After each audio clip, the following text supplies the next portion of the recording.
Hey, I think we're ready to go here. This is our Deschutes County Board of Commissioners meeting, 1 p.m. Monday, February 24th. And this citizen input on items not on the agenda.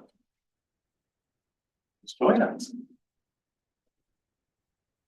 Hi, I'm John Anello with Pacific Power. Yeah, that's coming up in a moment. So yeah, this is citizen input for anything else on the agenda. So you're our first agenda item. Oh, So One you're of right the- before that. one of the things But I was they- gonna tell you is I don't hear really well, so you looked at me and pointed. And I just took that as a signal. There you go. That starts. Okay, so stand by for just one moment. Okay. Is there anybody? So, is anything not on the agenda, is that what you're? Yeah. Okay, my name is Tina Colleen Smith, and I have a little issue with the homelessness.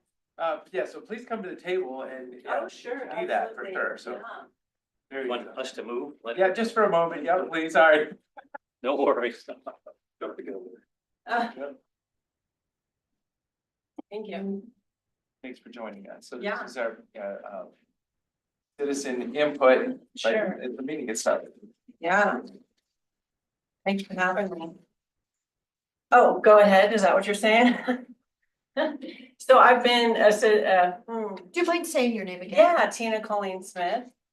I have been here 29 years, paying taxes 38, not in Bend, obviously. But I, currently had some medical issues, and so I was homeless.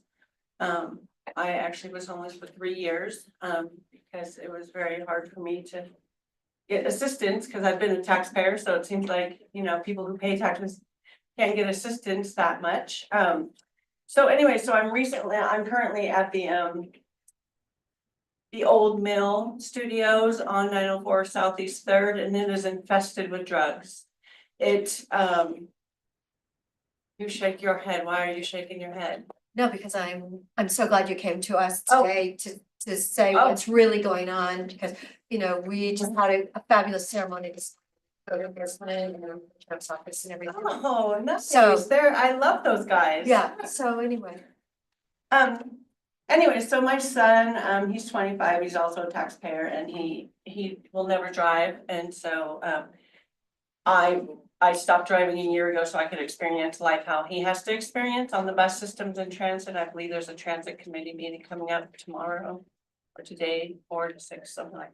And I know that there's a homelessness meeting at Westside Church tomorrow from 5 to 8:30. I'm going to attend that as well. But there was the bus smelled like pot so bad that I had to go to work smelling like pot.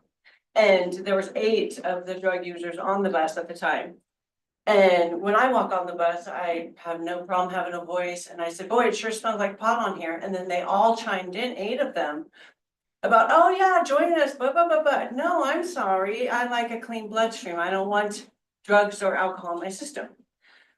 So it turned into a fight on the bus, basically an argument. I tried to remain cool, calm, and collected, and it was really hard because they got mouthy with my son. My son, of course, wants to defend his mother.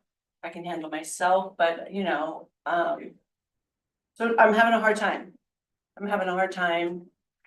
Paying taxes while they think that it's okay to use our system freely.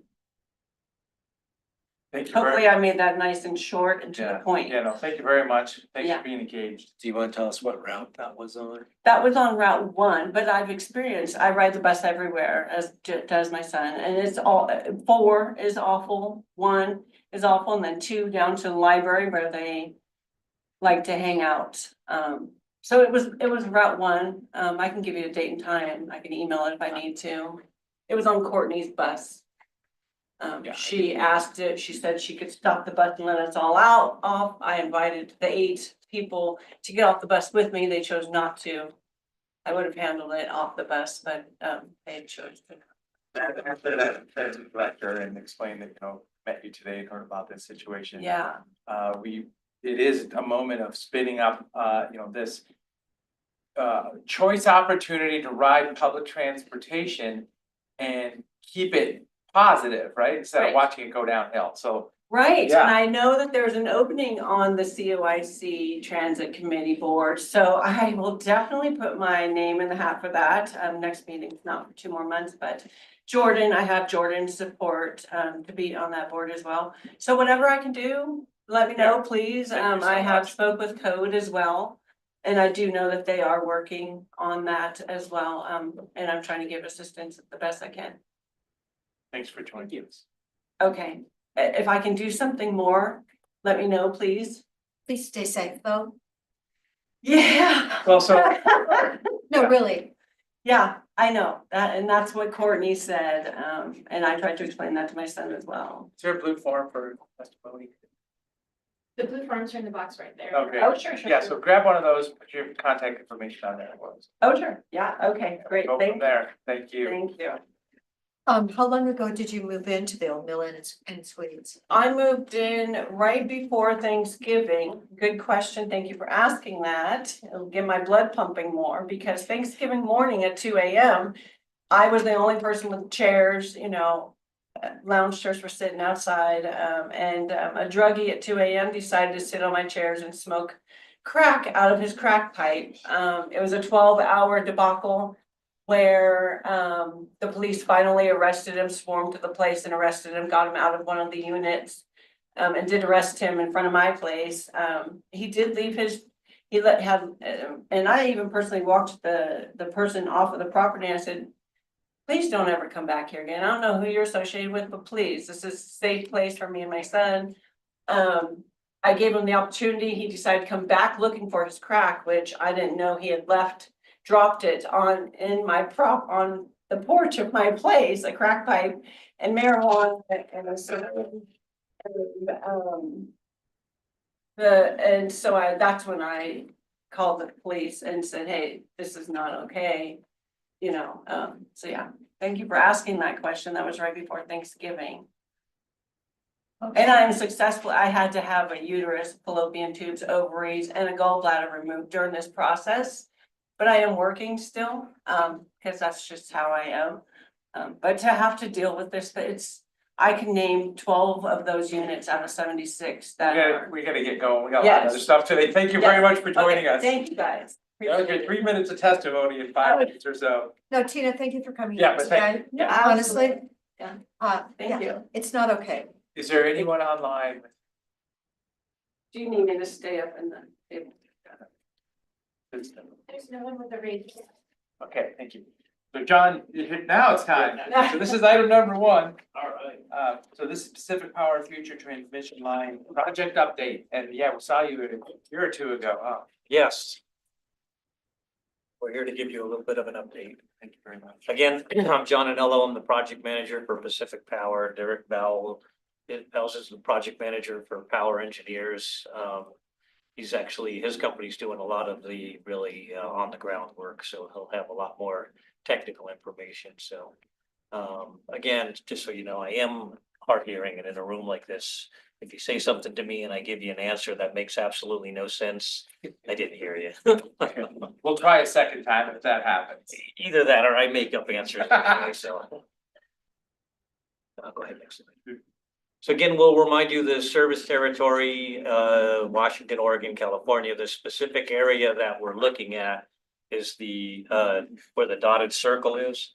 That's running generally from kind of the Prineville area down to the Klamath area. This is a project we call Blueprint South. Eventually, there will be a Blueprint North connecting up into our northern territory, but this project is just the southern. The blue on that map, is that a Pacific Power service territory? Yeah, there's a lot, well, not, so inside there is a lot of other territories as well, but generally speaking, it is where we serve. So there's like CEC territory in there and other PUDs. We're not the sole provider. Okay, but you don't, but that blue is on there to show where Pacific Power is present. It's to show, yeah, where in our territory that the routing studies are occurring in our territory. Yes. Okay. I hope I'm not confusing the issue. Go ahead. So again, the project need for this is, the systems in our operational grids are being over dutied in numerous locations. A 500 kV line reinforces the general backbone of our infrastructure system. It allows us for other interconnections for distribution of renewable power that wants to be passed on to other customers. And it provides operational flexibility. Is this going to go into Lakeview at all? Say that again. Is this project going to go into Lakeview? Because when I talked to Lakeview, there's a project there and they're saying it's gonna take 5 years to get power for the biomass plant that have been purchased to have power to run it. Yeah, And this this is not gonna touch that. the purpose of this project again is it's reinforcing the backbone system of the entire region. It's not delivering power to any community. Yeah, we've met with Lakeview. They brought up the fact that, they would like to see more power into their area because then they could allow more businesses to come in. Unfortunately, directly, this project won't support that. Indirectly, it will. It will bring a 500 kV line closer, which will reduce the cost in getting future power to people and make it quicker, but it's not a short-term fix for them. Okay, thank you. Again, this is a more detailed location or map of where the project area is, showing that it's generally coming from the south, our substation that's called Snow Goose down there. The routes are going to be inside this circle and end up at the very top. You can see the word full circle that points to that other circle. That's about a 5-mile radius. The location of a substation will be the terminal point of this line, but that location hasn't been identified yet. Additionally, there's another substation that will be part of the project in the Chiloquin area. The circle shows with that general 5-mile area where it's being located. We've made some contact with some landowners, so we're in the process of trying to site that substation. The full circle substation is a part of a separate project because it's on a more rapid timeline. This just shows again, the operational system, different levels of voltages that you'll find. Transmission voltages are generally 115 to 500 kV, and this is a 500 kV system. Distributions are much lower, down to 12 and 35 kV, and then your household systems are 110, 220. Just a representational diagram of the generational system, showing the generation unit in the top left, following the different transmission lines till ultimately it gets down to the retail customers. These are generic representations of what structures for this 500 kV line are likely to look at. They are the big lattice tower structures. They're not the smaller ones. This shows the right of way, the heights, the widths of the structure to kind of give you again a general representation of the likely. The design will indicate how they're actually designed.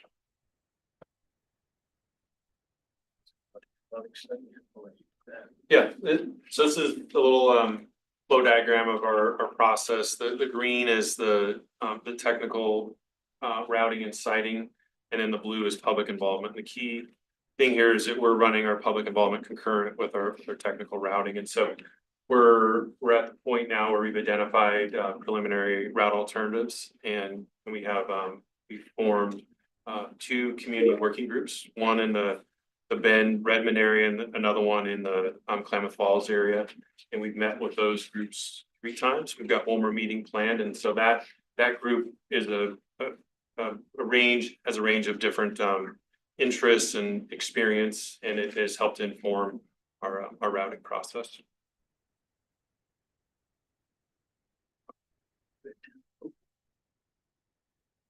Got a couple slides here that talk about the way we approach our routing. And so we look at opportunities as one of the first ways that we identify our different route links. And so our opportunities are really trying to parallel, or we call it co-locating, existing, built infrastructure, so existing roads, existing transmission lines, rail lines. And pipelines, try to parallel as much as we can, since there's already development there. And then on the constraint side of things, these are different things in the community that could be impacted with residences being up top there, agricultural operations. We have several airstrips throughout the study area. We've got schools, different parks, we got archaeological sites, different threatened and endangered species, and we've got some wetland and riparian areas.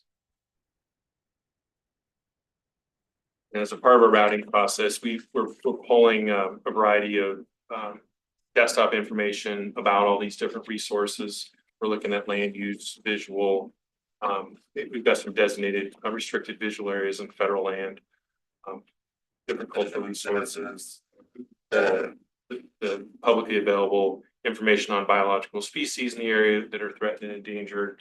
We pull all the mapping for waters and wetlands, and when we're siting the substation, we also take a close look at the geological considerations, the slopes, the seismic faults, and so forth. From engineering considerations, we're looking for, when we do routing, we just want to make sure we don't, put a line in some place that is incredibly difficult to construct up and down, mountains, along rivers or crossing major rivers where we can avoid it. We're concerned about floodplains and accessibility for maintenance. And then again, general overall constructability of the line. These are the general evaluation factors that we have to take into account. It's everything from engineering, environmental, renewable resources, view sheds, impacts to the local population, property ownership. And one of the critical ones, of course, is public input, because these lines are getting more and more challenging to site. I'm going to let you talk through this route. Okay. So this is where we're at right now. And so after going through all technical routing, the three community working groups, this is what we've identified for our route alternatives. And what you'll see, we've kind of broken this down between the full circle target area. This is kind of by the Redmond Airport. And so between there and Chiloquin, we've basically got 4 corridors with 6 different variations that are kind of between the Bend and Redmond area. And then down south, Chiloquin, we have basically 3 corridors with a couple variations closer to Klamath Falls. And the one thing that's notable is there's cursor working here. This where it says 20 here, we've got a corridor that runs north-south. You may be familiar with driving past there. This is where there's 3 500 kV lines that are currently built in the north-south, and this is referred to as the West-Wide Energy Corridor. That's been through a federal process to show preference to site these lines there. And so we've got 3 of our routes that do follow that corridor, and we have with different variations kind of between Bend and Redmond. And so just some general characterization here, to the far left, and I'll just kind of focus on Chiloquin to full circle because that's what's more relevant to this county. That basically follows 97, and then there's also an existing transmission line that co-locates with. Going to the right, there's the next line over is what we refer to as a greenfield route. So it's really not paralleling any existing infrastructure. We wanted to give us that option to look at different alternatives. Also, the colors you see in that study area, the green is Forest Service land, and yellow is BLM land, and white is private. So then the third corridor over is the West-Wide Energy Corridor that I was referring to. And then the furthest right corridor, this follows, there's a DC line that's built so as it angles to the southeast, that follows the DC line. There's a small greenfield section, and then near where in Lake County, and then it heads back to the southwest. That follows existing transmission as well. And so you'll see, for the most part, we're trying to parallel existing transmission and roads as much as possible. What is DC when you're referring to? But direct current. Oh, it is Yep. DC Yep, electricity. Yep, That was yeah, one that's of what those. yeah, it's electricity. Yeah. Yep. And that's a good way to send high power. It has a specific purpose. PPA's chosen to use that. It's, what I understand, I'm not an electrical engineer, but what I understand is it's more expensive to operate because of the equipment to change it to AC power at the other end, but you can go longer distances with less losses. So it has a specific application. So it's still very high voltage.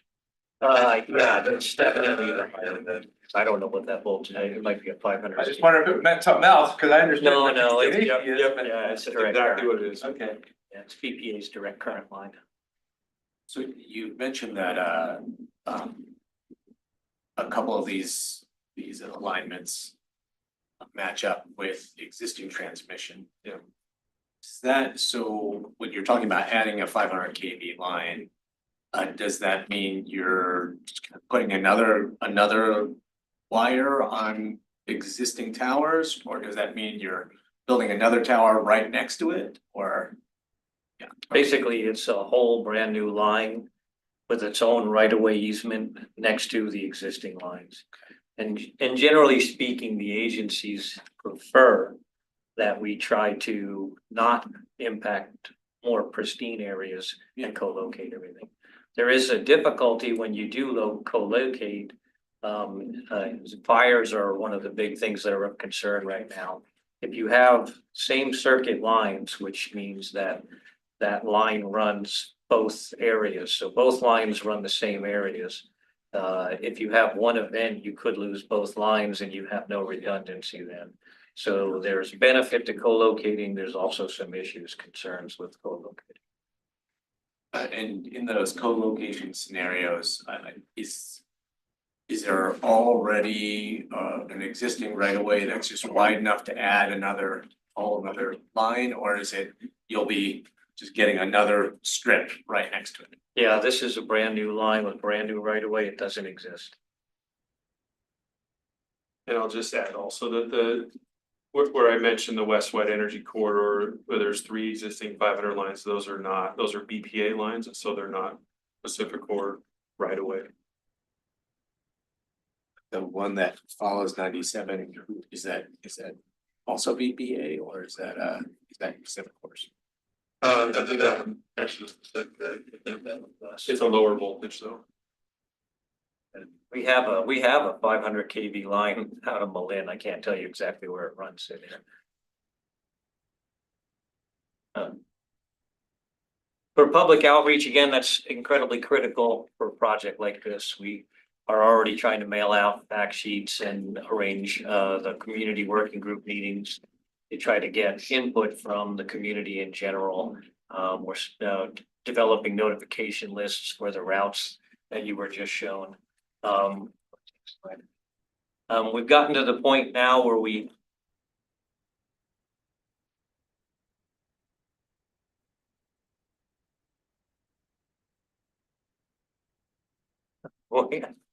hidden from you is a public open house meeting. We have 4 public meetings coming up in the next couple of weeks. There'll be one in Prineville on the 10th, one in Bend on the 11th, and Chiloquin on the 12th, and Klamath Falls on the 12th.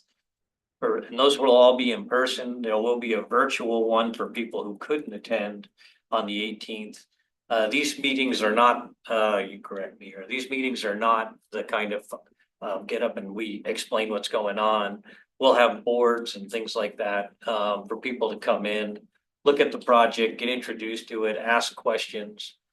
We may have a GIS station that allows them to look at their property in relation to the lines or the various line routes. So those public houses are forthcoming in the next couple of weeks. This is the preliminary schedule. This is an ideal schedule. I don't know whether or not we'll be able to keep it, but right now the desired in service is 2032. So far, we're moving along pretty well, but the difficult part, which is the permitting the public outreach in more detail, is where a lot of issues come up that we have to deal with. And then again, construction will take a few years. Plan for start in 2029, finish in 2032. My contact information, and if you have any other questions. So, because I did talk to the Pacific Power representative from south of here, I talked to the one in, I think it was Redmond, and then he referred me to the one south. This has nothing to do then, you're telling me, with Lakeview and their energy needs. And the fact that I was told 5 years for that project, but I that can't, doesn't, you I have nothing. I don't know that project. Cause it's not till 32. Yeah, this project will have no direct impact on Lake County. There are indirect impacts further down the line, because again, this substation moves a 500 kV line from us, from our facilities closer to others of our customers that they can tap into in the future. But all of that's further down the road. If there's a project for Lake County, it's not part of this project. Can they get it from California then? Is that, could be, could that be that connection, getting something up? Well, I mean, I'm not sure how to answer your question. Technically, they can go to any provider they want. They still have to pay to do line routing and all that. And the further away that you bring a line, the more difficult routing it is and the longer it will take. You want to try to get, like for a community, you'll want to try to take power as close to your community as you can. It's no different than your home. If you're running a mile of distribution line to your house, you're going to get charged more to put that line in than you would if you were taking it right off the street next to you. Does that make sense? Of course it does. I just want to know. I just feel badly for them that We they're do. so incapacitated with their power capacity at this moment. Yeah, so public utility, I'm sure you know it, I'll say it anyway though, but a public utility, I can't speculatively send power down the road. I can always build a McDonald's where I think customers are gonna wanna get access to McDonald's. I can only build after the demand requires it. So the unfortunate problem is we're serving the community needs as they are now, and other people would like to go there. We can't speculatively send power down there because it impacts the rate base. And ratepayers don't want to pay for speculative power delivery that might never get utilized. So we're kind of in a position where we have to actually wait for a customer that's willing to go into Lake County and then bring the power to them themselves. Then we can expand upon it. But you're forecasting demand increase in the Cape Falls area enough to build this line. Well, this line is the entire Oregon region that it's, and it's, yes, the loads are already such that this line is needed. So, and it's only going to become more needed in the future. Along those lines, I wanted to ask about opportunities for generation along, essentially in the vicinity of this line. So, does building these transmission lines provide more opportunities for people to build generation projects kind of in that vicinity, or? Yeah, indirectly it does. Generally, a provider of power is not going to want to connect into a 500 kV line, generally speaking, because the cost for the equipment is pretty high. They want to connect in at a lower voltage, like 230 or 115, because the equipment is less expensive to do so. Okay. But what this allows, by increasing the backbone, it allows us to take more power from other providers. Whereas like if the current backbone might be over duty and we get to a point where it's like a highway, you just can't take any more cars. So you have to build a bypass, and that allows you to divide traffic up, more traffic can increase. It's the same kind of thing. Indirectly, this will allow more generators to be put on the system because we'll have more ability to carry load to other users. Right. And so what does that look like in between like a wind farm or a solar farm and this 500 kV line? Like what is that bypass?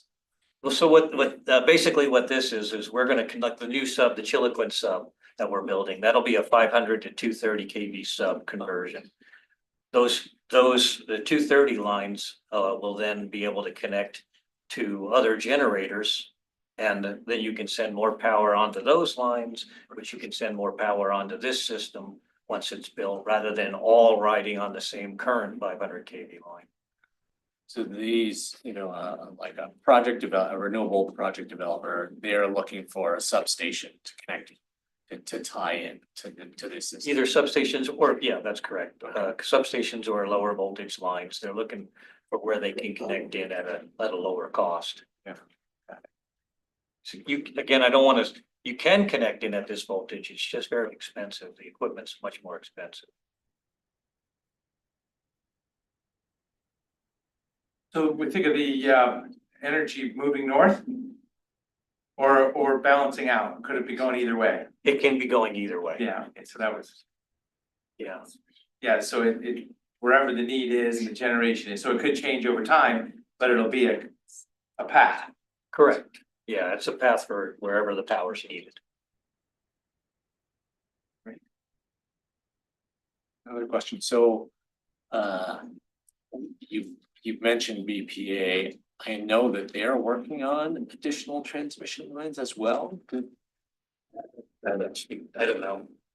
I'm not sure what my guess is that they do, they have the same issues we do, but I just don't know what their projects are.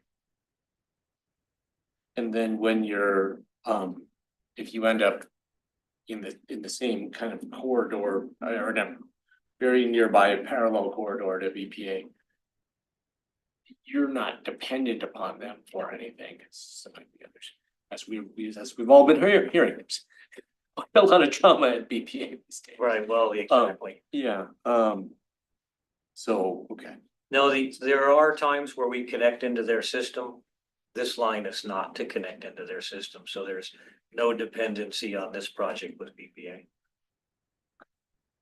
when you mentioned the line that, your lines that are near Highway 97, but are not 500 kV, would you would build a 500 kV line right next to that? You wouldn't just kind of take down those lines and put up higher power ones? No, that line serves a different purpose. So, removing that line would remove it from our grid, and that's that. We're not just simply upgrading a line from 230 to 500. This is a completely separate line, so they'd be next to each other. Then just one more question. So back to that idea of, building right next to parallel existing versus what you call it, a greenfield development. I was tracking that, one of the advantages is the federal land agencies and probably private property owners, like it better not to cut through new areas, but it kind of concentrates your vulnerabilities to fire. Correct. And are there other major pros and cons to think about along those lines? To my mind, go ahead and add any, but to my mind, those are the major pros. The major pros are you're in an already impacted area. So the visual impacts are already there. We're not impacting pristine. We generally will know better what protected sites like archaeological sites are and things like that, because those have generally been studied in the areas we've already built. The cons are the proximity to existing lines.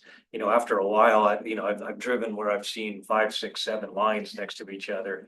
And after a while, even that starts to get overwhelming, and the views are tremendously impacted. But then there's also the danger of, one fire shuts all the lines out. I mean, another factor, the more you do co-located does create a fire break as well. So there's different pros and cons, but a lot of it really just, as John was saying, has to do with that there's already disturbance, and so paralleling that disturbance has generally less of an impact than a new cut if we were to have it disturbed. So how close can they be together then? The one has a 250, what is it, foot radius or something? Can they be within that, or do they have to be another 250? It's another 250. So if you imagine we try to put the line in the center of a right of way, so it's hundred and 25 feet. So that's what, 200, basically, each center line would be 250 feet away from each other. We try not to go any closer than that. That might help. So for Well, Deschutes fire- County, sorry. No, I was just gonna say, more fire break. Fire Yeah, breaks are really important. That's a possible. Yeah. So for Deschutes County proper, there's basically 4 north to south routes being, that are options right now. And you're asking people to pay attention, understand what's going on, and join in a public, open house if you're interested. Right. Yeah, the more, Larkspur Community Center, on the 11th, 5 to 7. the more public involvement we can get, the more likely people will feel like they contributed to it. And, you know, I always say this, when I go into public meetings, nobody cheers me and says hooray. So more public involvement we can get, the less angst and concern over, nobody even talked to us about this kind of. Well, and it's, yeah, construction 5 or 6 years from now or 4 years from now, it gets permitted. But to understand it now is good. Well, and it is difficult for us to try to keep the public engaged because it does take that long. So we do have to periodically throw open house meetings again to kind of update people. Because after a while, people forget that you were even talking to them. I'll just add to, this is a voluntary process that Pacific Power is going through with the routing and public involvement before we even get into permitting. So the intention is to come into permitting with a route that's a good route, that's gonna have the least impact on the community. Great. Just one more specific question, and you know, maybe you guys know the geography in enough detail or not to answer this question, but this greenfield route kind of right up the middle, is that going basically right next to Pine Mountain? Are you up in Redmond here?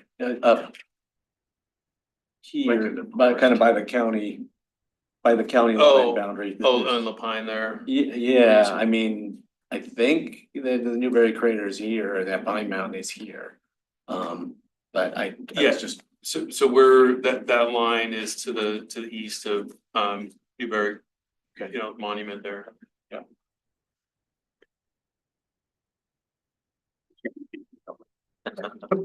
Thank you very much for joining us today. Great information. Thanks for giving us. See you in a year. Yeah. Or whatever, yeah. Or in a couple of weeks if you No, come to the yeah, open house. come to the open house, exactly. yeah, we have a meeting at the same time. Oh, really? Yeah. There's a virtual meeting too on the 18th. There you go. Thank you. Thank you. Next item, follow-up discussion for a draft presentation for annual state of Southern Deschutes County, South County breakfast.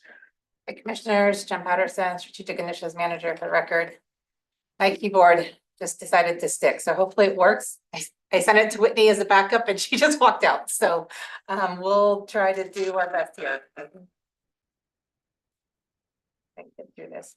It was on the, Brenda, do you see me on the Zoom? Oh, there we go. Yep.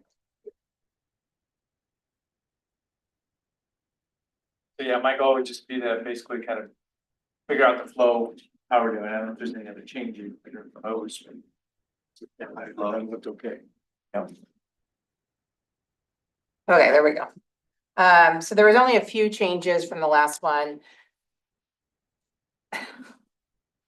Okay, so for the legislative priorities, we talked about the 4 changes or the changes to this, but you just didn't visually see them in the last meeting. So those were agreed upon, but just wanted to touch on that, make sure we're good there. Well, so let's talk about that. So I mean, each one of those could take up a half hour or more. We're probably gonna be talking 20 minutes or 25 minutes. Yeah, I mean, you want Did we figure out how much time we're actually allocated? You have 20 minutes, 20 minutes. but she can find. Problem. She can find a few extra, 5 to 10 extra minutes if you guys want it. So if you do, let me know and I'll email Christine and say you want 30 minutes. Well, and then, as I say, so let's look at the slides for where do we want the content to be, as in, you know, these could be, here's some bullet points, or we can talk about each one of them. I'm just, Sorry, do you want to look at the rest of the slides first to see? yeah, let's Okay. flip through real quick, yeah. So the difference on this one was we removed Newberry Regional Plan and we, regional partnership, and we, added in Newberry Country Plan with those 3 brief bullets on there. And then for the housing slide, we changed the to the Newberry neighborhoods language in there. Got that, Christy went out and got that shot for you this weekend. So yeah, I said, how about a shot of houses being built with like the open space behind it, because that's where future houses will be. Exactly what she came up with. She went there directly for that very particular photo. I think This weekend. she had a little road trip with her husband, I believe. So that was added in, and then the remainder of the slides are all the same that we reviewed. So you basically have four. So yeah, it brings us back to those first 4 bullet points about legislative. Do you want to spend 5 minutes? We just want to have one commissioner kind of talking through a little.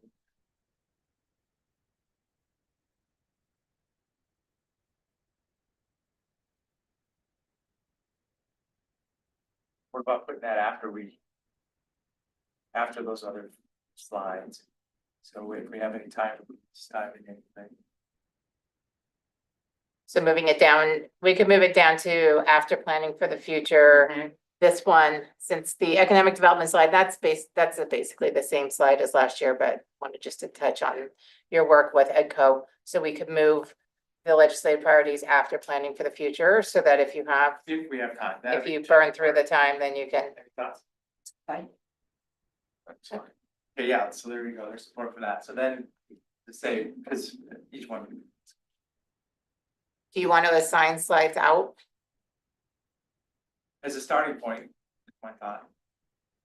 So probably don't need a whole lot of introduction, we all of us been in office for a while now, so we can just say hi, and then. Who's ready for? 1 to 5? I'd be happy to. And take both items? Yep.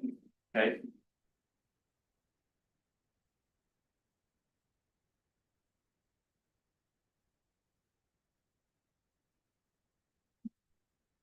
I could do the affordable housing if you want to do the Newberry neighborhoods. Okay, so kind of break it up there. Sure, why not?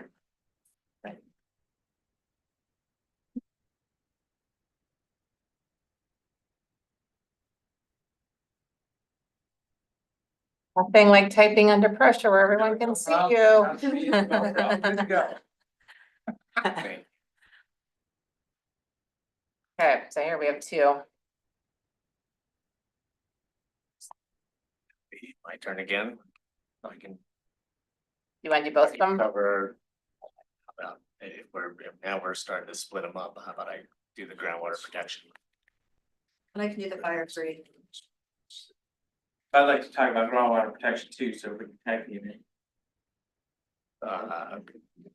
We only have 20 minutes for this.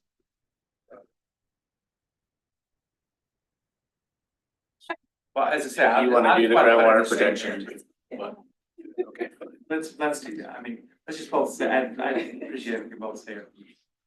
And as I said, not a lot, I mean, I just, the fact that, you know, groundwater protection is important to, you know, existing systems, what, you know, whatever you don't see, I'll have a bullet point or 2 I wanna add, that's, that, I can just see it coming. And then you can follow up after that if you're like, well, and rest of the story, yeah, not too deep, just a little bit. Now, excuse me, alleged priorities. Well, I'll start off and then we can all say our piece, we'll have a feel for if we have, time or not. Cause yeah, that'll be the moment, either we got 10 minutes or 7 got 3 minutes or- seconds. Yeah, exactly.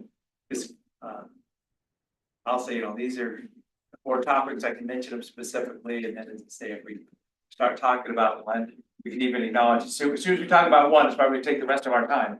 So I mean, that's where it'll go, I'm sure. Is that fine enough for note taking on that one? Commissioner DeBonne intros the slide. That's my thought. Okay, if time allows, commissioners will go more in depth on topics. And then economic development, I think this is the same slide you guys have done year on year end for this one. With just the updated numbers are in the breakdown here area. So I'll print off a copy of these for you guys with the notes Yep. included, so you have the notes. And I'll put those in your inbox. That's it. So do you want, so this is what Christine said, she said, let you guys, let her know if you guys want more time. She can adjust if needed. But are we last? Because if we're last, nobody's gonna want to. Second to last, they're doing a 20-minute guest panelist. I think she said, possibly City of La Pine might not need full 15 minutes, so,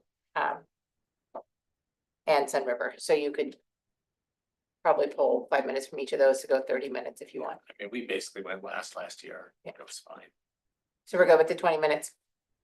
Yeah, maybe let her know we're gonna be fitting it in 20 minutes, but maybe a little bit longer. If she wants to buffer, she wants to Yeah. buffer it. Yeah. Okay, great. And I'll send her over a copy of this final slide.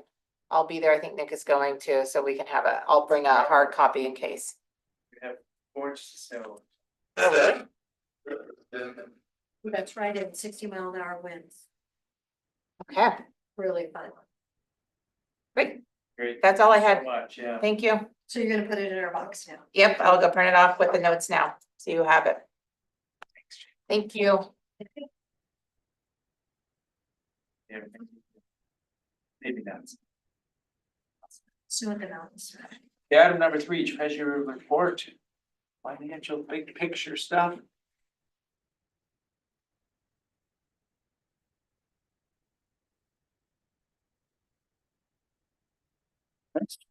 Yes, thank you for joining us. Picture coordinator, event Saturday night. Yeah, wonderful St. Charles event. Foundation. Yeah. Yeah, record fundraising. Oh, good. I was wondering. And if we totally did- raised $500,000 for the evening. It was awesome. Yeah, well received. And certainly very appreciative of all 3 commissioners attending. And it's gonna be a medical recovery floor, I think is the. Yeah, it's building out a brand new patient rehab.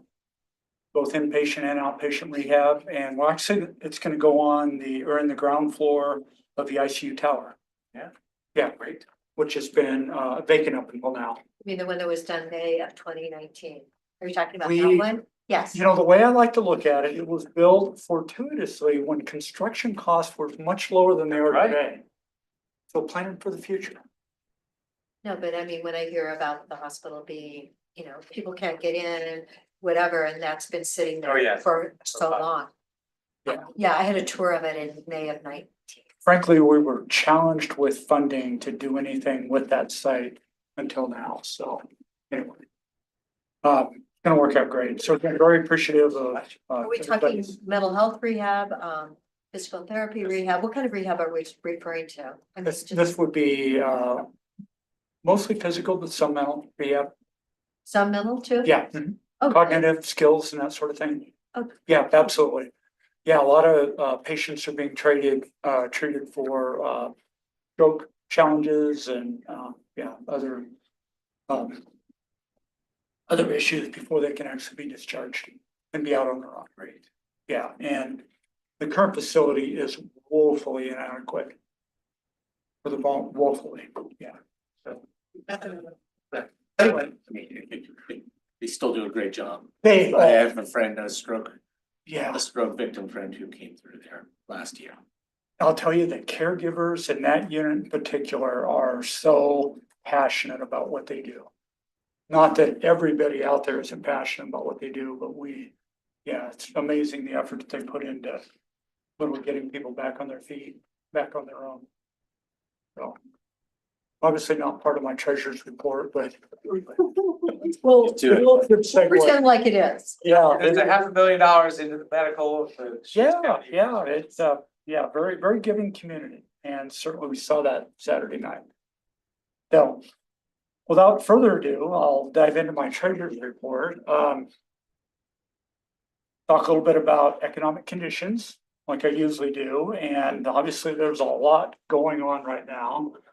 I would say the current focus is on ongoing news coming out of Washington, with President Trump's continuing to finalize his cabinet nominees, along with issuing significant executive orders since he took office in late January.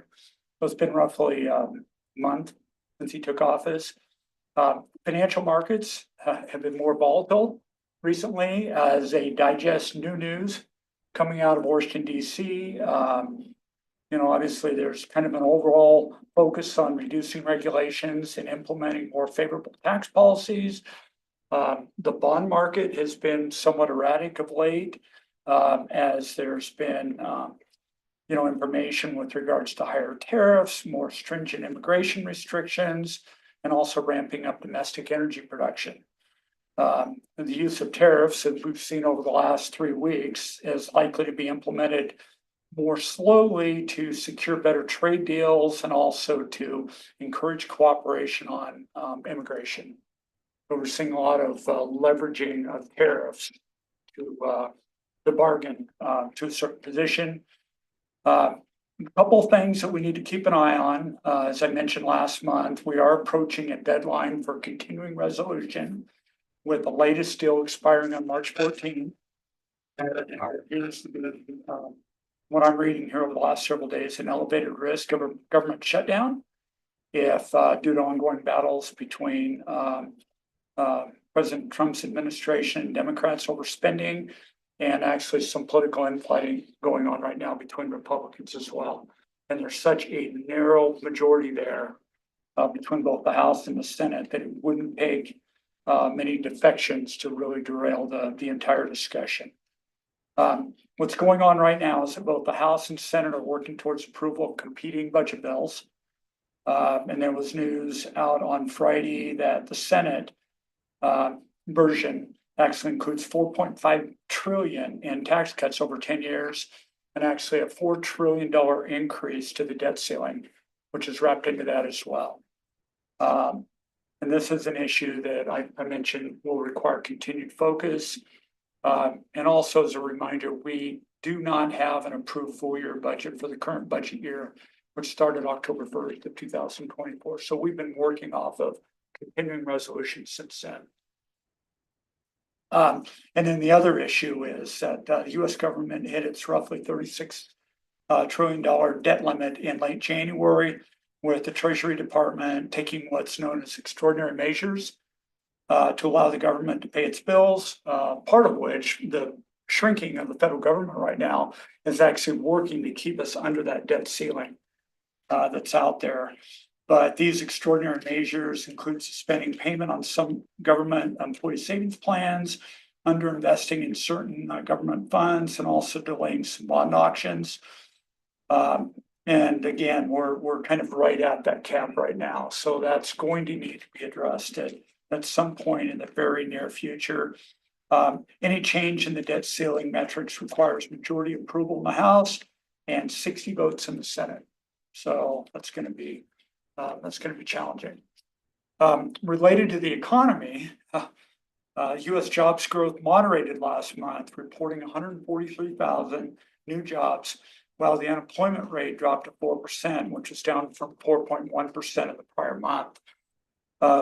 Continued concern is the ongoing significant reductions in the federal workforce and the impact that will have on future. So I think we're going to see a little bit of a delayed reaction here, and probably start to see the impact of some of those job cuts here over the next several months in those monthly reports.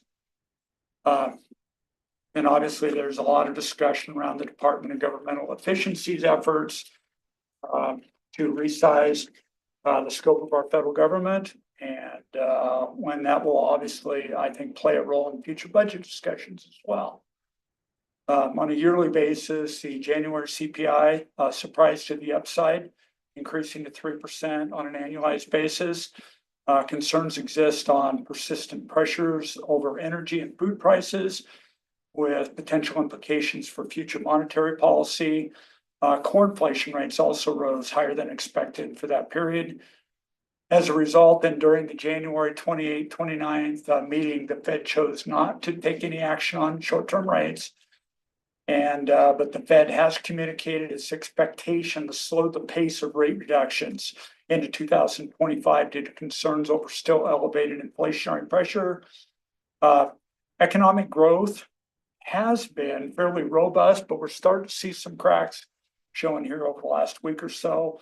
Labor market has been solid, but again, we're starting to see some recent signs that maybe it's not as strong as we thought, and inflation remains above target levels. Which means that monetary policy should remain modestly restrictive. There are growing concerns, as I mentioned earlier, regarding the effects of tariffs and immigration policy. And Wall Street is still forecasting 2 rate cuts, but they'll probably, if they do occur, it would be later in 2025. The Fed's next meeting is March 18th and 19th, and the expectation right now for the market is that there will be no action on rates.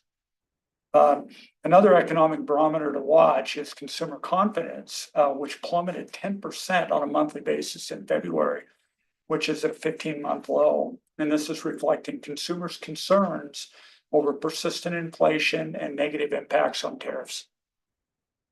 From a manufacturing perspective, a producer price index increased to 3.5% year over year, which is up from 3.3% in December. Inflationary pressure, this is at the producer price level.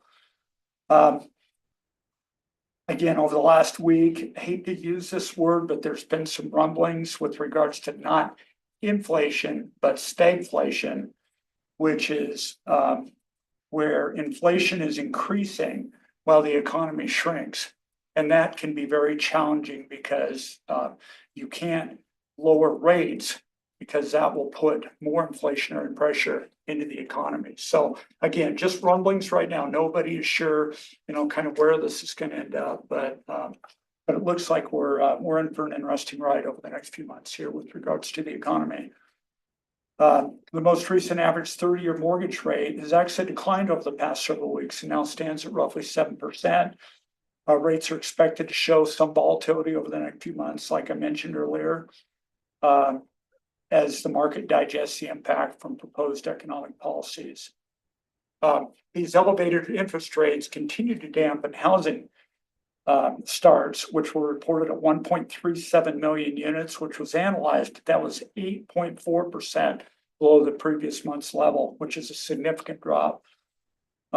Inclement December, January weather also played a role in this reduction in starts, but I think the real focus is continuing high construction costs, current interest rate environment, and challenging housing affordability conditions are causing builders to approach this market with caution. So we're actually seeing that here in this market as well. At a regional level, I usually provide you guys with updates on several markets within Deschutes County.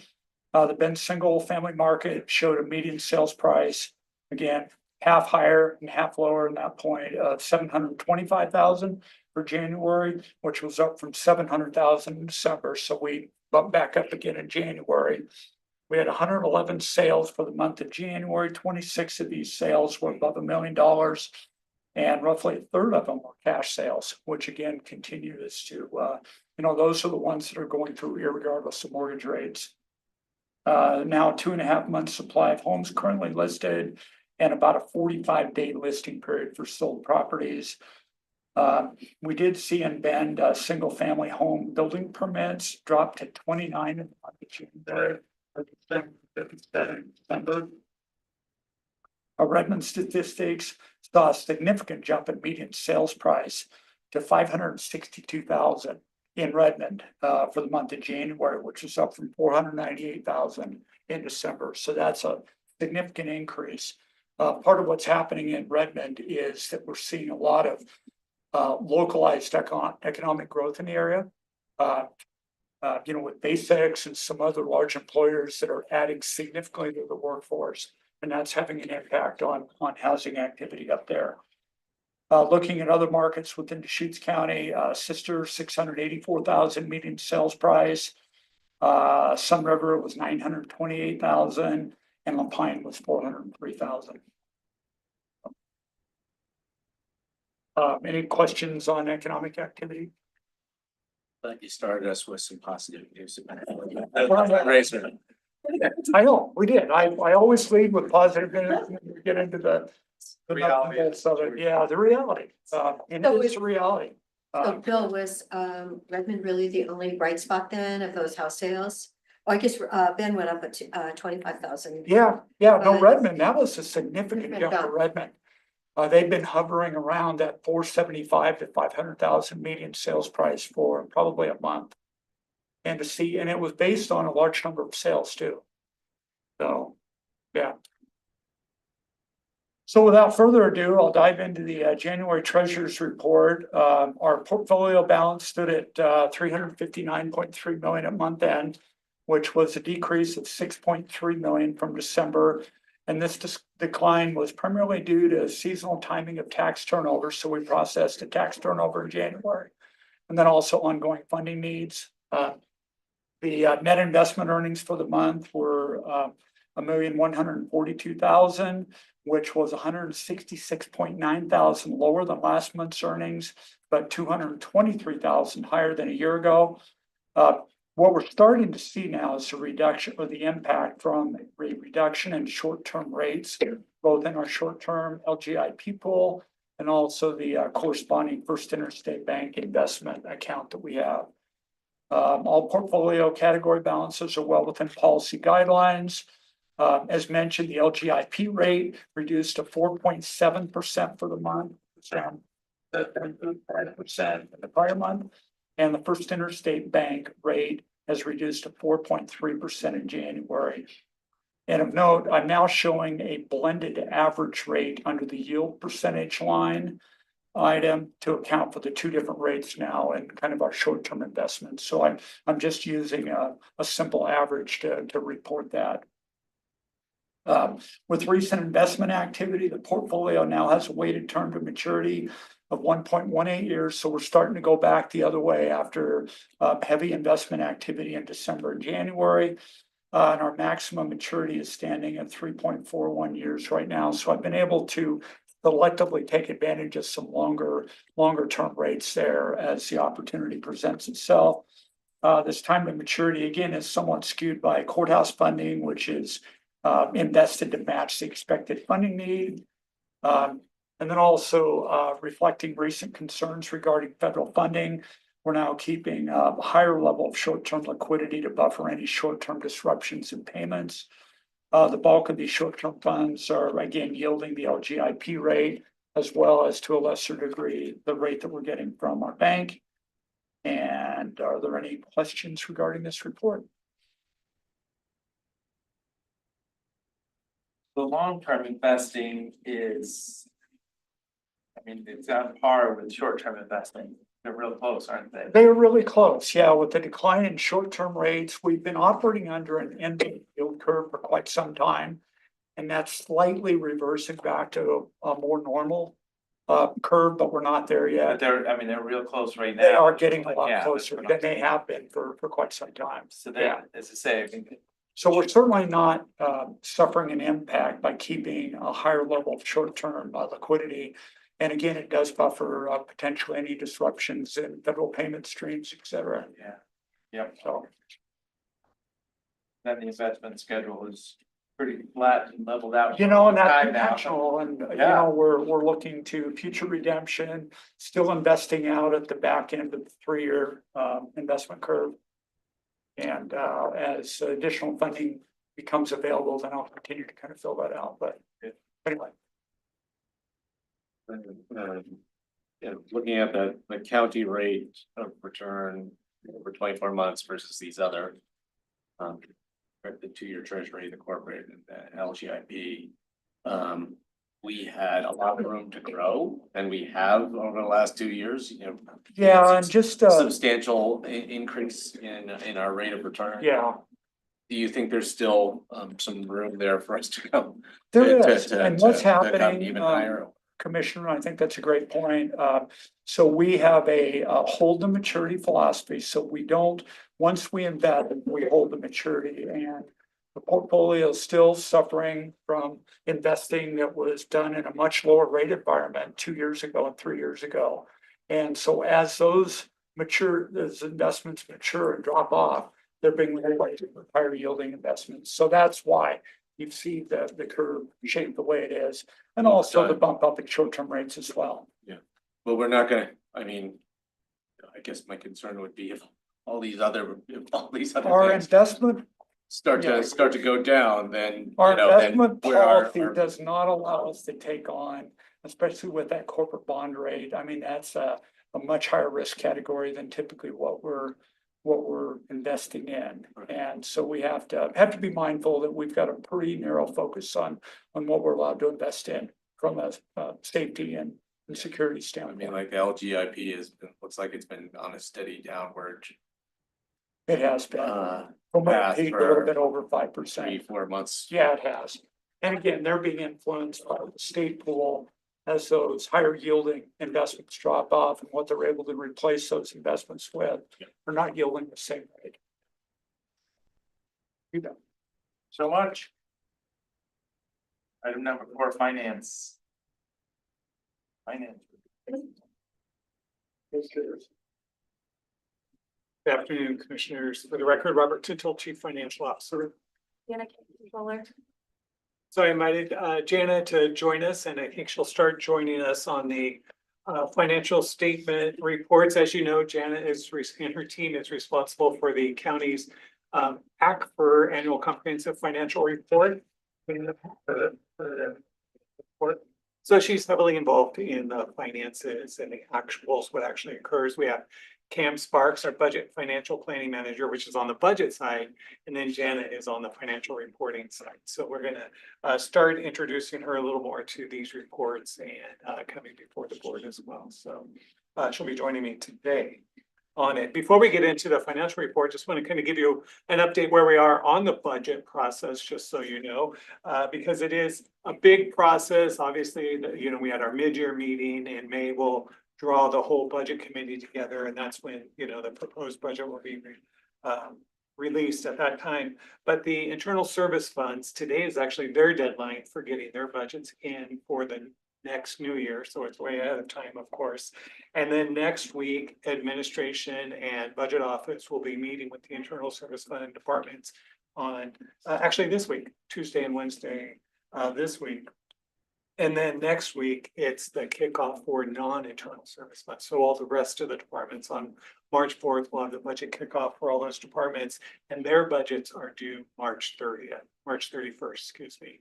So as you can see, we're heavily invested in the budget way before we even get to budget week, right? And preparing for it. So a lot of departments are doing and will be doing a lot of great work right now on the budgets for the upcoming year. So just want to give you an update and just confirm that we are definitely involved in budget season this one. Okay, with that, I'll start the financial report, and it's page 31 in your packet. So this is for the month of January 2025 for the unaudited look at our financials and update. The revenue in the general fund is about 92% of budget, and this time last year was 91%.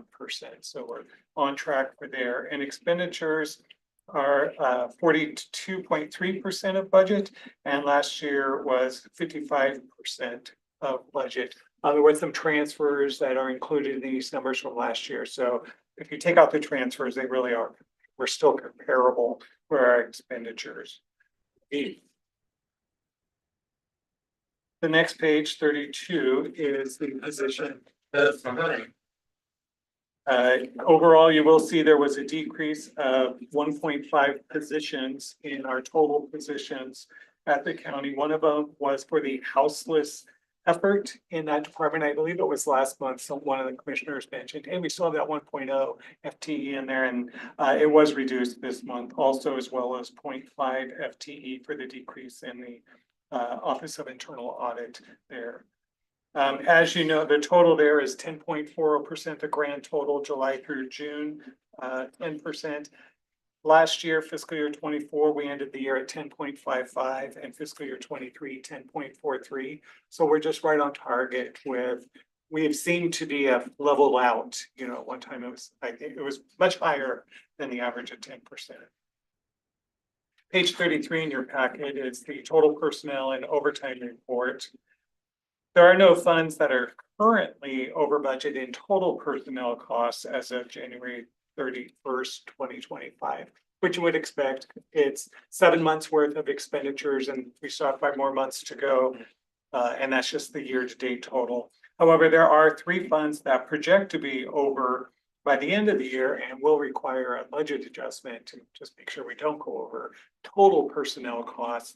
Usually what that is just moving some budget around from another area so we don't exceed our budget.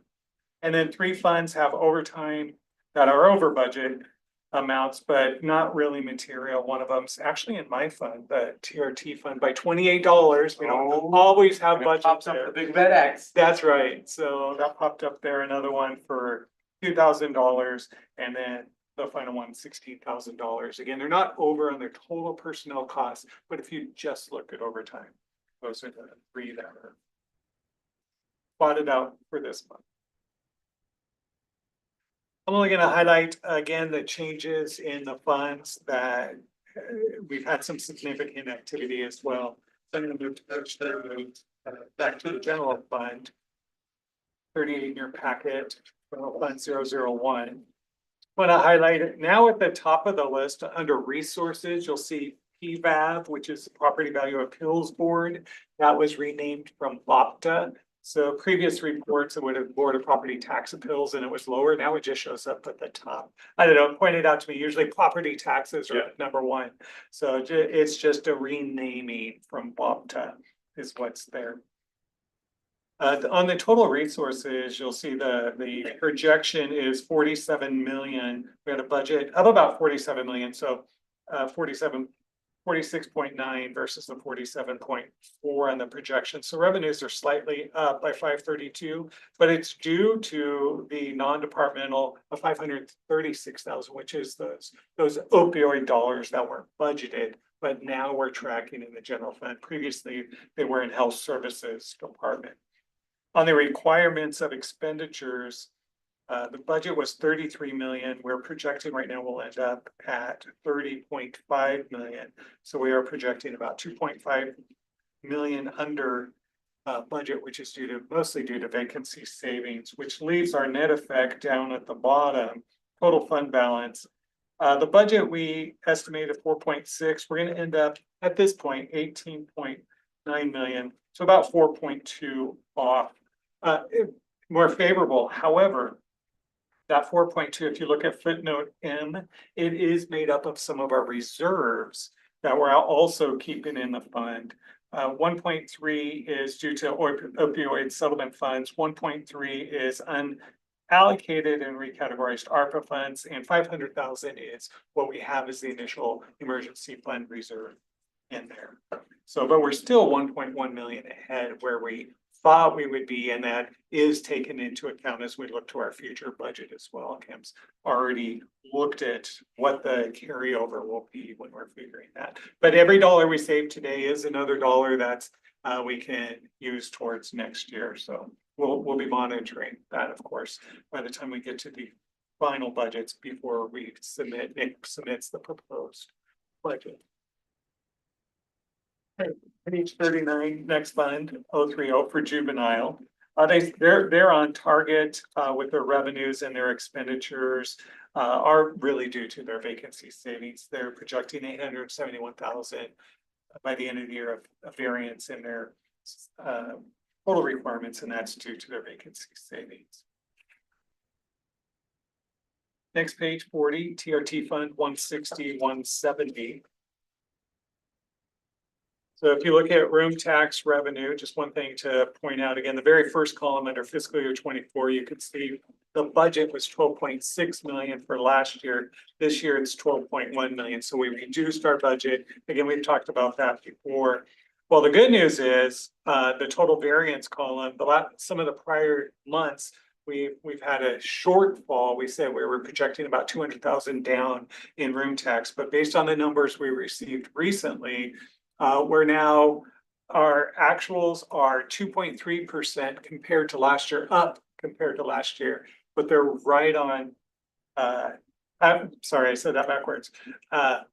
We're even with last fiscal year, but we're over compared to our budget by 2.3% because we lowered our budget. No, because we got a lot of snow. That definitely helped. That did definitely help. Early Yeah. snow, Yeah. early snow.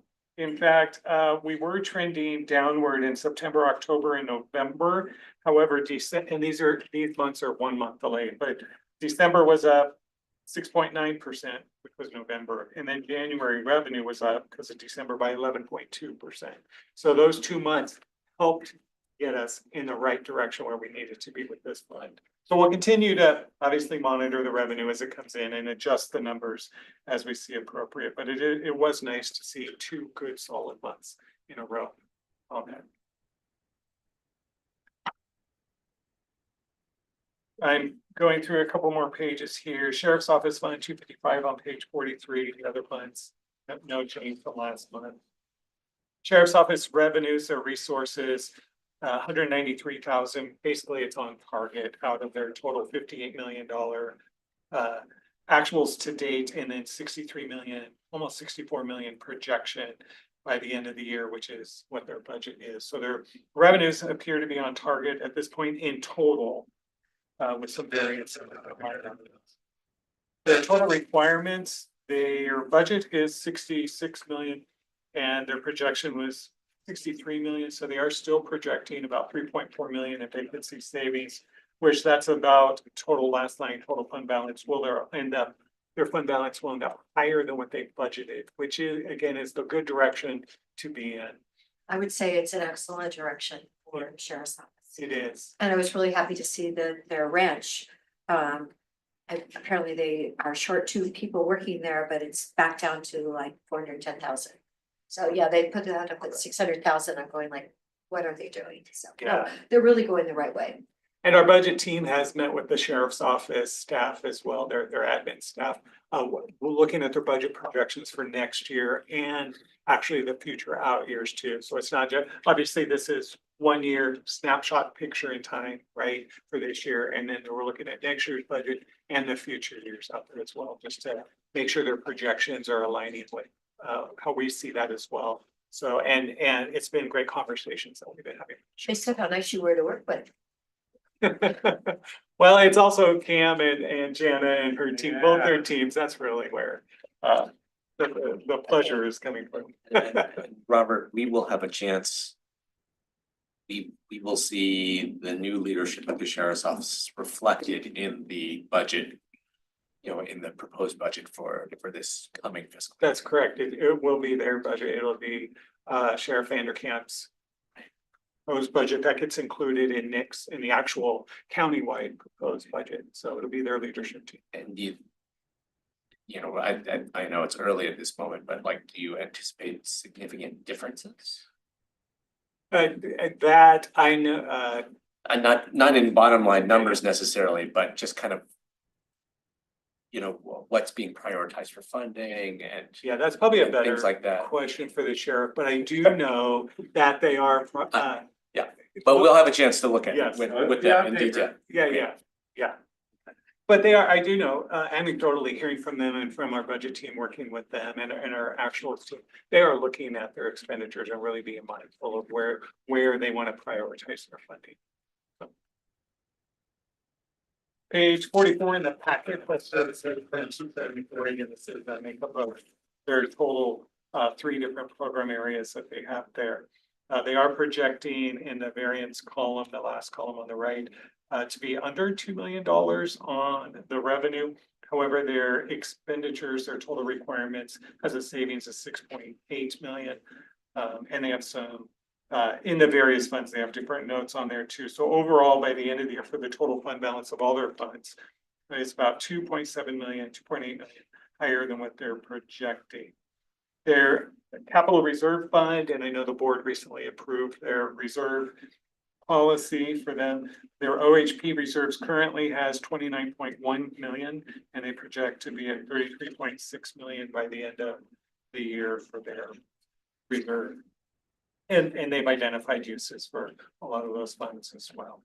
Page 46, still on health services, but behavioral health portion. Again, this makes up part of that number that we just talked about. Just want to highlight their total resources. They are projecting to be down 3.1 million, which last month, and which is a change compared to last month. And then the requirements, they are projecting a savings of $6 million.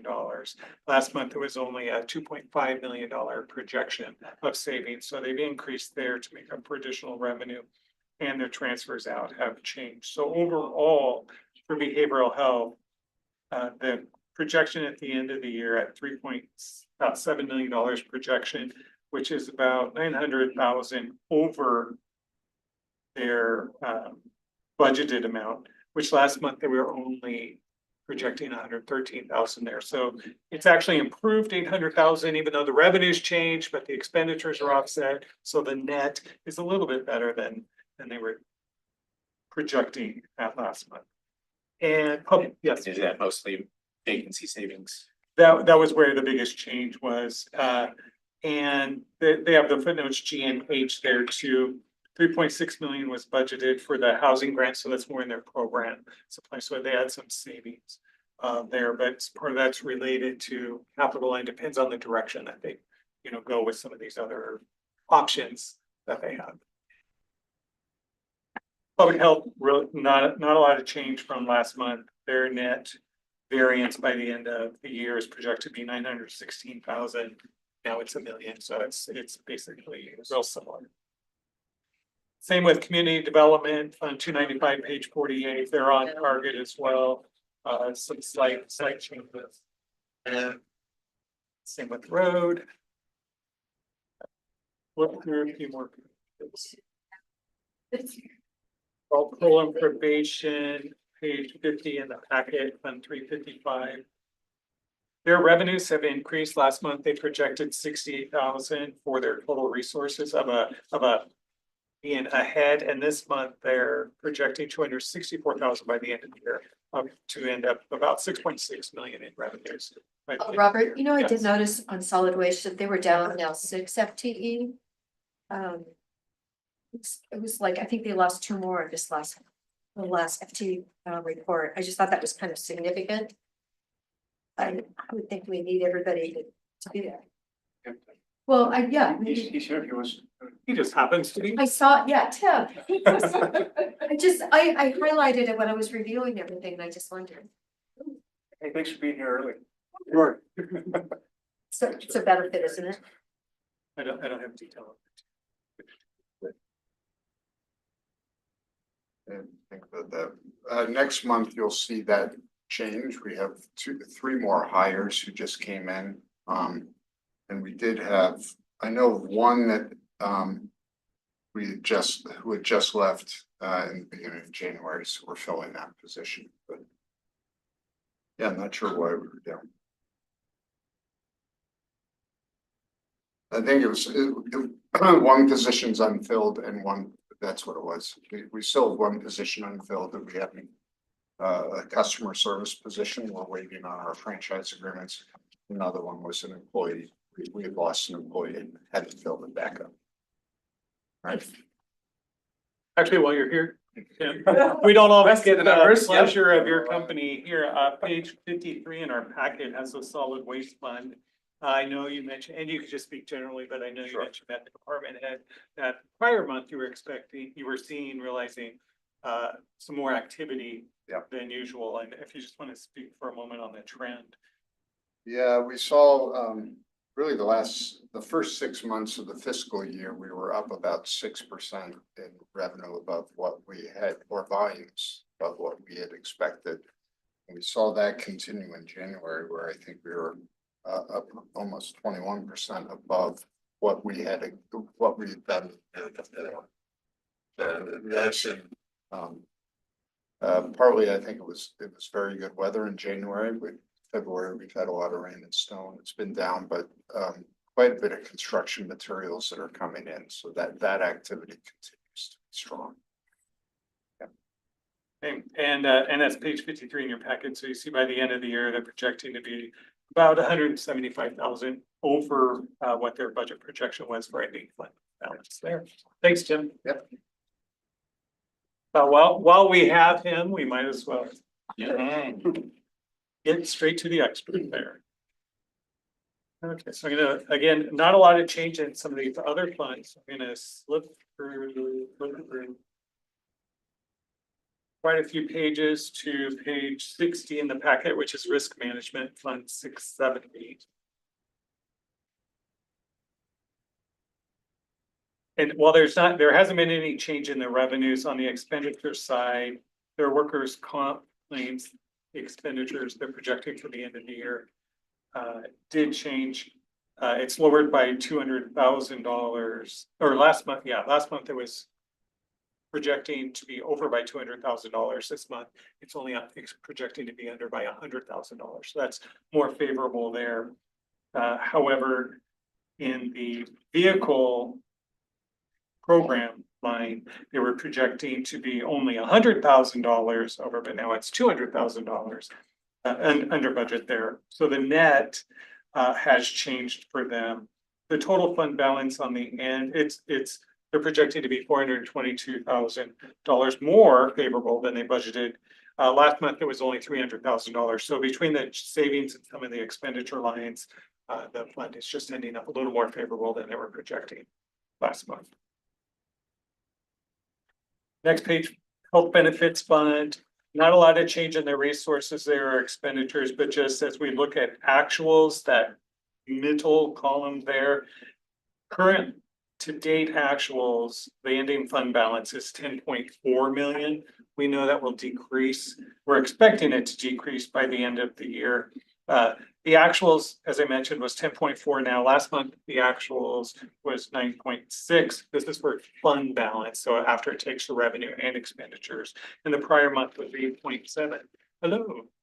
And so, the fund balance is increasing, which is a good sign, but we're still projecting by the end of the year will be at 8.3 million now. So, which is again, 8 million is our target. So we're going to be slightly above our target, but again, we're monitoring that as well. And last year, the last 2 years, actually, the last 3 months are where we saw health claims go up coincidentally. So that's why we still have a trend of higher expenses in the end, but we'll be monitoring that.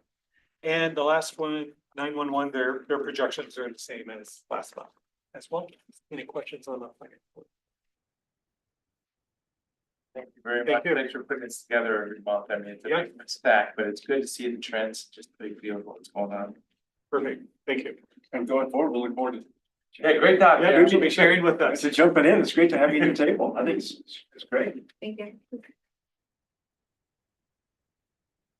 So next wildfire mapping discussion, Nick, thanks for just reminding it, to publish this, that we're talking about it. So this is information that came in to myself.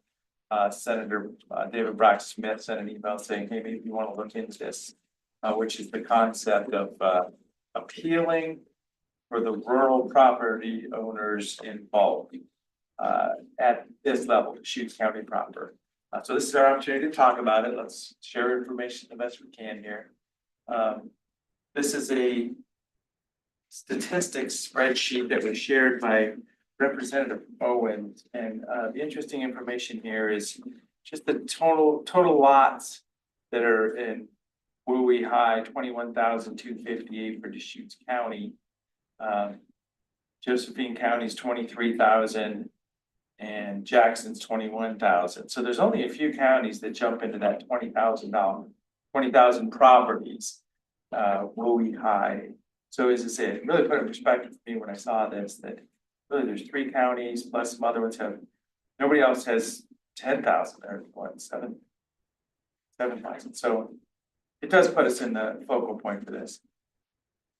So then with that, the opportunity may be just to take the appeal form as provided by Oregon Department of Forestry, put some words on it. It says appeal submitted by Deschutes County on behalf of all properties located in Deschutes County.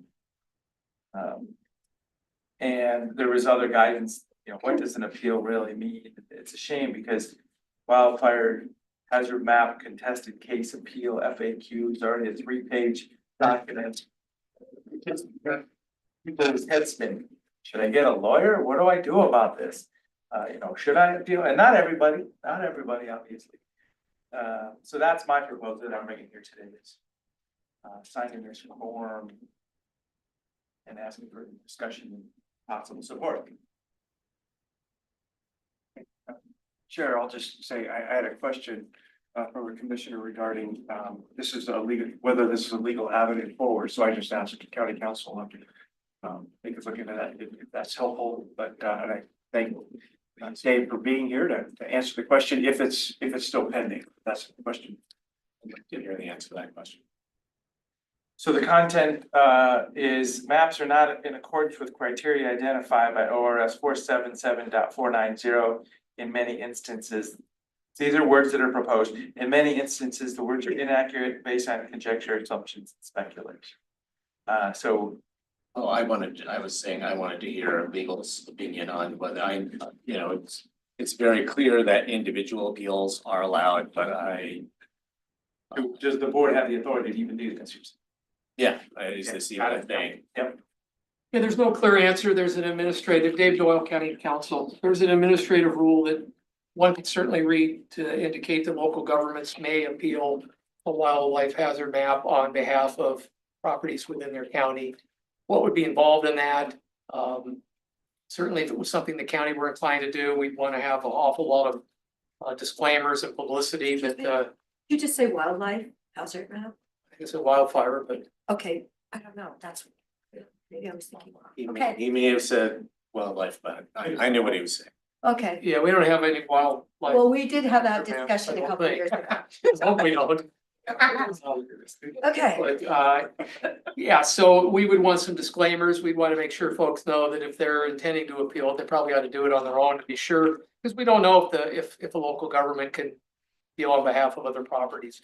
We don't know if that's the case, what level of proof would be required if there is some sort of a contested hearing. I think a lot of the smart money is these maps are probably gonna get withdrawn anyway at the state level, and so a lot of this might just be posturing and not really have any practical impact, but in answer to Commissioner Bowen's question, we can't say unequivocally either way that you absolutely can or you absolutely can't. There's an argument, the administrative rule says a local government may appeal the assignment of wildlife hazard zone by something that 60 days of yada yada, and there's the criteria that they base it on, and so yeah, I mean, again, I think it's more symbolic than practical. I can't imagine the county would be engaged with challenging and putting on cases for 21,000 or more properties.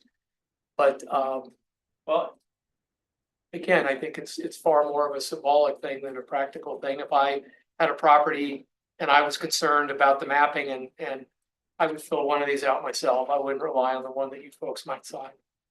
but it's the message. Remember Measure 110?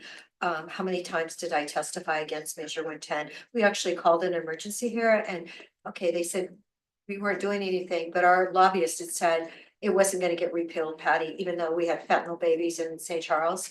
So I think the message is really excellent that, that we do something. I know I have to file my appeal form and I know it's due, according to the document, March 7th.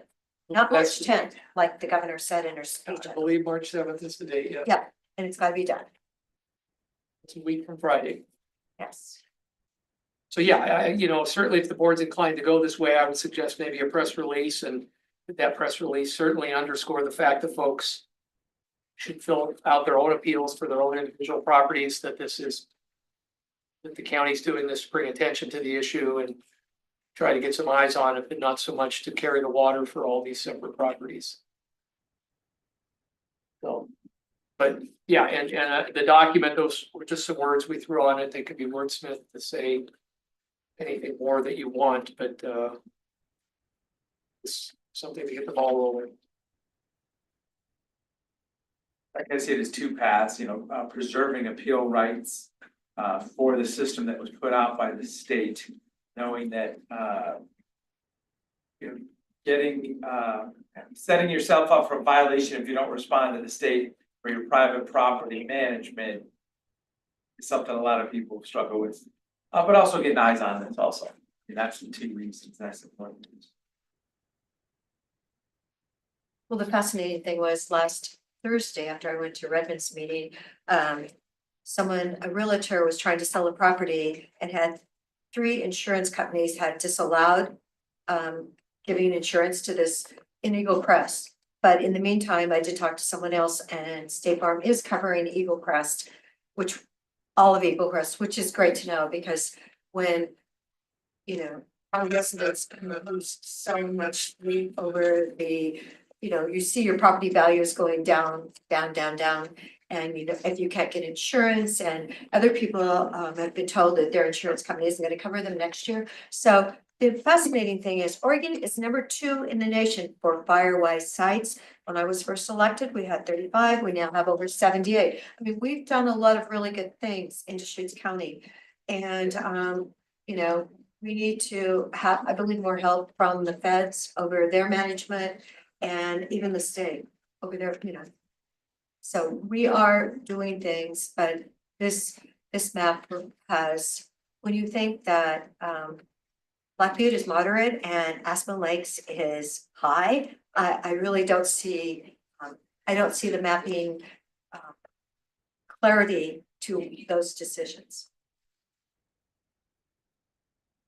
I'll just say that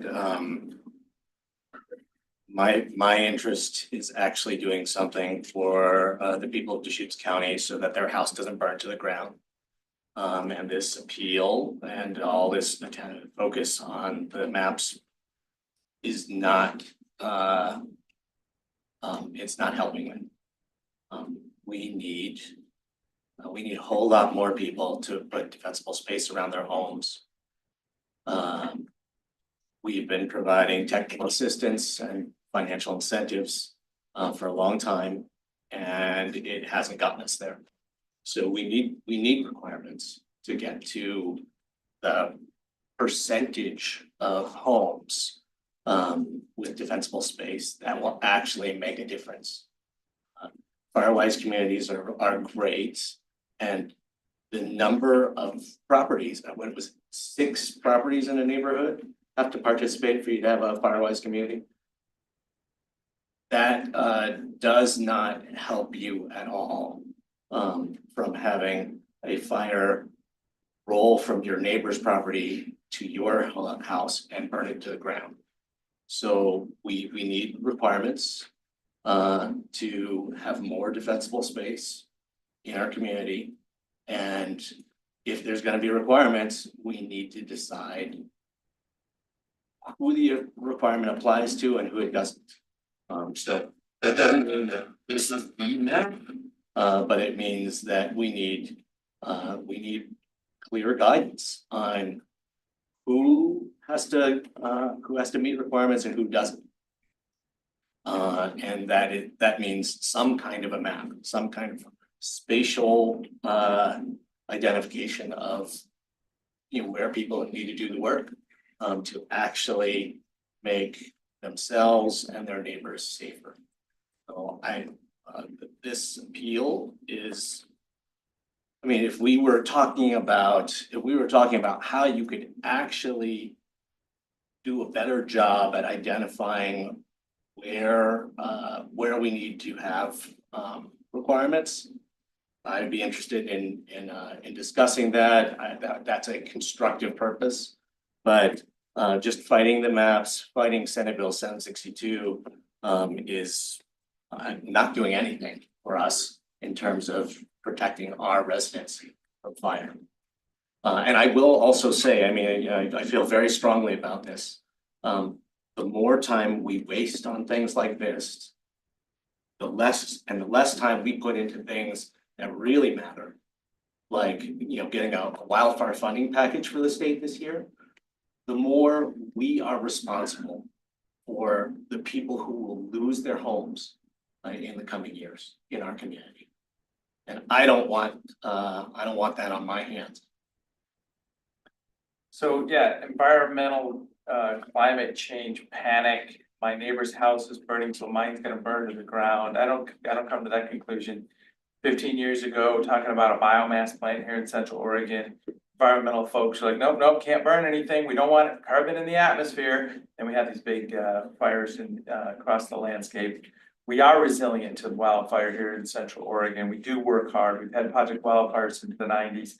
A lot of people are educated about this. So I think it really just boils down to, do you get a possible violation for not doing fuel cleanup as well as somebody with a clipboard from government comes and tells you, or not? You have private property rights. It boils down to that. And so, yeah. And I mean, all the people who came and miscorrectly misinformation said, you know, oh, this map is the reason my insurance is going up. They all complained about their neighbors who hadn't done the work, right? So those neighbors' properties are what's gonna catch their house on fire. I don't believe they all complained about their neighbors. I think they might have said that my neighbor had a low rating. And what do you want me to do? You want me to asphalt my 10 acres because I have very few trees? Those are the kind of Yeah. stories I heard from A people. huge percentage of those people said, you know, I've done the work. This rating doesn't make sense for my property. My neighbor is the one who we should all be worried about. And you're not gonna get everybody's neighbor to do the work without requirements. Oh, the insurance companies, trust me, are coming down on the community on a daily basis. And one of the people that did bring up her high rating was next to Smith Rock. So immediately I got a hold of JR and put them together, and hopefully we're gonna figure out what's happening there. That's a state park, so. Okay. It is fascinating. I feel fire free. We started that in 2020, and it was gonna cost the county $500,000. And I remember arguing about it and saying, what does one fire cost to Deschutes County? And do people not love to get something for free? So, unfortunately, we don't have that much room, I guess, for that. Okay, It's, so just, You have one? this is just one real data point. Not just somebody speculating, but one real data point to demonstrate that insurers are not using this wildfire hazard map to set people's premiums. I'm not and make their debating that. I don't coverages. know, you don't need to prove it to me. But, well, we are still arguing about that apparently, but, just put this, I'd like to put this in the record. This is information that was provided to me by my sister's homeowner. They own 2 properties. Both of the properties are in moderate, rated, state hazard map, moderate rated, area. So you would think if the insurers were using that, then the insurance for these 2 homes would be the same, but they're not. One had a 10% increase and one had a 39% increase from last year to this year, putting them in the several thousands of dollars home premiums. They actually went back to their insurer and said, can you explain to me what this difference is? And then shared with them the insurer's proprietary model rankings of wildfire risk with them. One of them, the one with 39% increase, was rated by this insurance company 93. The one that had 10% increase was only rated 64. So again, they're both in the high hazard, or they're both in the moderate hazard area on the state map. This is real data. And I'd like it if we're gonna talk about the connection between these maps and people's insurance, that we use real data. This is real data that shows that insurers are not using the state wildfire hazard maps. They have their own proprietary models.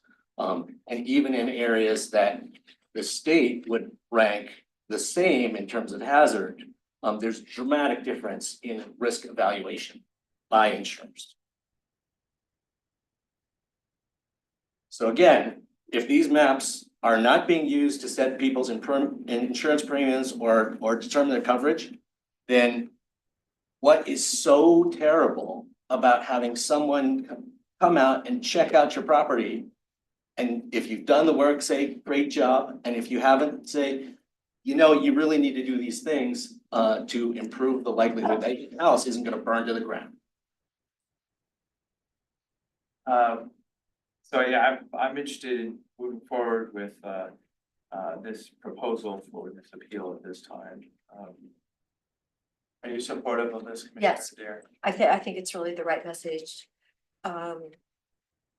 So People are just scrambling, and if we can be more supportive, I think that's incredibly important. Personal property rights. We've got to help them as much as we can. We had defensible space requirements for decades under something called Senate Bill 360. The big problem with Senate Bill 360, unenforceable. So, I mean, But we're that's a not talking about. celebration for somebody that wants to have private property rights and not the government over your shoulder evaluating how you manage your front and back lawn. Well, It's like a Well, homeowners when association. how you manage your front and back lawn Well, but has a We don't huge do impact that. on whether your neighbor's so do you house think is your going to passion is gonna survive. sway my opinion or No. Commissioner Dare's? No, I'm just trying to Why don't make you it, just keep I'm going? just trying to make it real clear, how irrelevant and pointless this discussion is to protecting people from wildfire. I wanna bring something up incredibly relevant. Senate Bill 79, the first set there. It says if you have a high rating and you're whatever, you cannot build on your property, reading the first of the bill. So, no, they're going to do things with this map that I have a really, really hard time. Notwithstanding any provisions of this chapter, a county may not allow the siting of a new dwelling or on any land for exclusive foreign use, forest, whatever, if they're within a wildfire hazard zone and within the wildland urban interface. So that's what that bill is gonna do that to my property. So that's in 79. So this is, this isn't just gonna stop here. It's gonna keep going as SB 79 indicates. So For the section that says specify the issue to be addressed and the relief sought, I would like to, or no, I guess maybe for the one above, mention the 21-258 number, I guess. So property address and tax lot number. So it'll be slightly changed with, on behalf of the 21,258 property owners, which is 20% of the private properties of Deschutes County, which is the published wildfire hazard map statistics that's provided by the representative. It'd be a simple introductory statement in that section. Can you support that? yes, and I do congratulate people in Deschutes County. They've already filed 104 appeals. Well, that, it's almost a month old now. No, I know, but I mean, I Yeah. think that's great. So thank you very much for those people who've already filed your appeal. As I say, the other reason for this is, Deschutes County proper, we are interested in, the majority of the board is interested in having this discussion in support of what Senator Brodman said and Emerson Levy too. So this is showing support for the legislative discussion that needs to happen here. So with me bringing it here, I would move support of the Wildland Urban Interface Appeal Forum on behalf of 21,058 property owners to just document the appeal process. And I'll second the motion. That's what it was. Any other discussion? That's what I had to say. Thank you very much. Call for the vote, Commissioner Davis, Yes. Commissioner Chang, No. and Chair will vote yes. Thank And you. please be sure that Senate Bill 79's reference is in the minutes because I think that's indicative of what would be happening if we don't take this stand.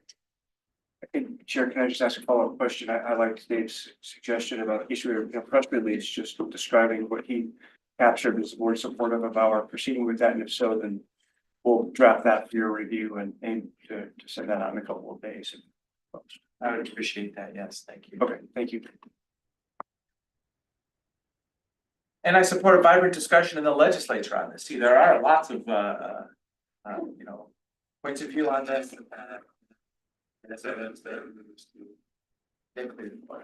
Yeah, and there's a bunch of people who are trying to entirely repeal Senate Bill 762, which is also entirely counterproductive to protecting people's homes from burning to the ground. Thank you. There's a whole lot of absurdity in the legislature right now. Those are the people that I vote for. Absurdity, wow, those are powerful. Yeah, you're Yes. judging other people's opinions. You wanna talk about what Senate Bill 762 does? Whether it's a good idea. You wanna repeal- go farther? Yeah, We'll let's go wait for ahead. you for a little Okay. bit, okay. So. Sorry for the next item. What We'll get people, there. what people said they want repealed in Senate Bill 762. Senate Bill 762 requires power utilities to have wildfire protection plans that include strategies for shutoffs in high winds. Is that a good idea to make that go away? Senate Bill 762 includes programs to help property owners implement defensible space, technical assistance and financial assistance. Is that a good idea to make go away? Senate Bill 762 included the Oregon Conservation Corps, which, I think at this point has probably helped about 50 low-income seniors get defensible space around their homes and train up young people in wildfire careers. Do we want that to go away too? Senate Bill 762 had a landscape resiliency program to help treat private lands and local government lands in between the federal lands and subdivisions. We were able to get over $6 million to treat hundreds of acres in Deschutes County through that program. Should we make that go away too?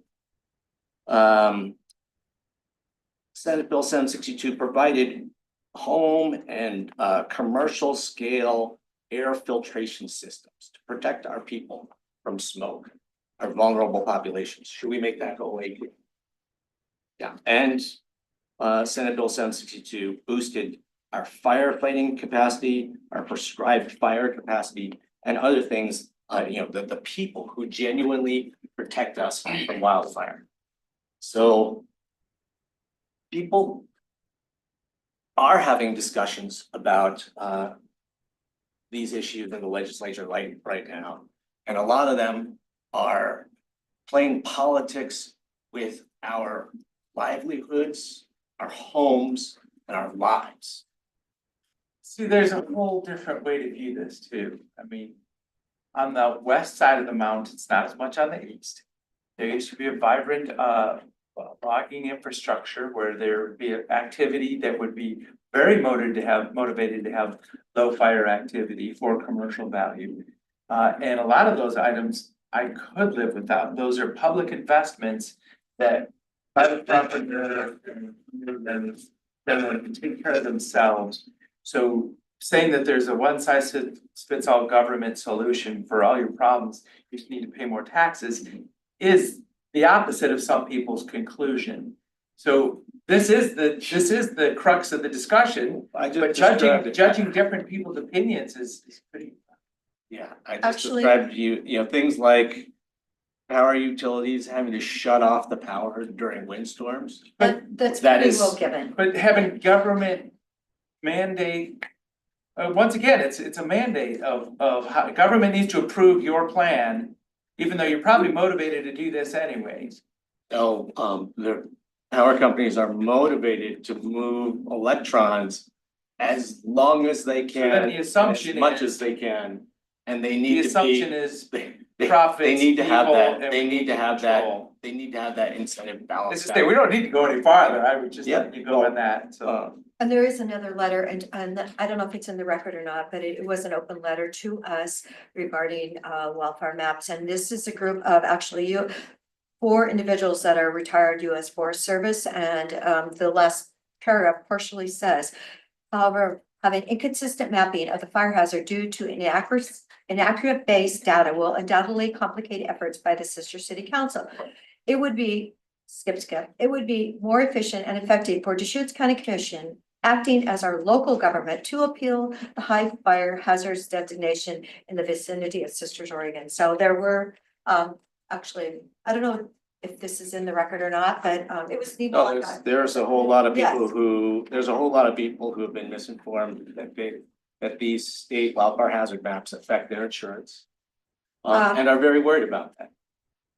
Yes, and people are been trying to sell and it's not working. So anyway, they are for. These are for challenging service. times, and this is a good discussion, thank you very much. Yeah, and. Okay, just wanted that in the record. And if we are holding back things that are going to protect people's homes from burning to the ground, when that happens, the blood's not on my hands.